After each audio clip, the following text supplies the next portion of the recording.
नमस्कार, परभणी न्यूज मध्ये आपलं स्वागत करतो। मी दिलीप बनकर। पाहूया आजच्या ठळक घडामोडी।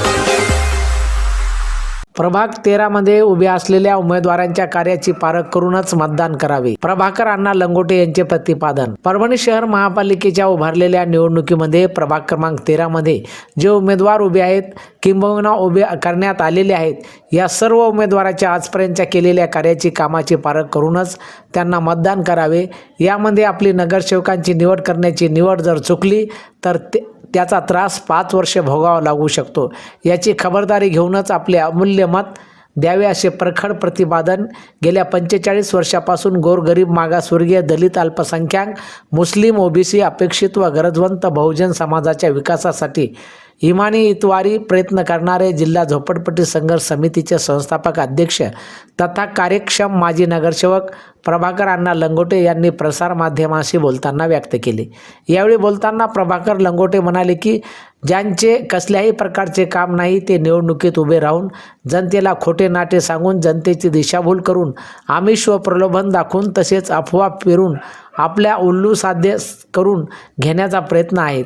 अशा उमेदवारापासून व त्यांच्या हितचिंतकापासून सावधगिरी बाळगून सदैव निरंतर जनतेच्या संपर्कात राहून अडीअडचणीची प्रश्न, समस्या तसेच भारतीय संविधानाने निर्धारित केलेले सर्व प्रकारचे हक्क बरोबरच शासनाच्या विविध लोककल्याणकारी योजनेचा लाभ मिळवून देण्यासाठी 365 दिवस सक्रिय राहून जनतेचे काम करणारे लंगोटे व त्यांच्यासोबत पॅनलमध्ये असलेल्या जन आरोग्य सेवक म्हणून राहुल गौतम कांबळे, सामाजिक कार्यकर्ते मोहम्मद खान उर्फ बाबूलालजी यांच्या कन्या व तरुण तडफदार कार्यकर्ते इमरोज खान यांच्या भगिनी तसेच इम्रान खान, लियाकत खान यांच्या भगिनी, स्वतः कार्यक्षम, कार्यतत्पर, कायद्याची जाण व अभ्यास असलेले माजी नगरसेवक विकासभाऊ प्रभाकर लंगोटे यांच्या घड्याळ या चिन्हावरील बटन दाबून विजयी करावे व त्यांना पुढील 5 वर्षाकरता सोडवणूक करण्याकरता संधी उपलब्ध करून द्यावी आणि सद्यस्थितीत उभे असलेल्या किंबहुना उभे याची पारख करावी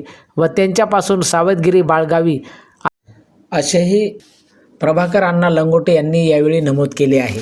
आणि याचबरोबर हे बातमीपत्र संपलं। पुन्हा भेटूया पुढील बातमीपत्रात। शहरातील ताज्या घडामोडी जाणून घेण्यासाठी पाहत रहा परभणी न्यूज।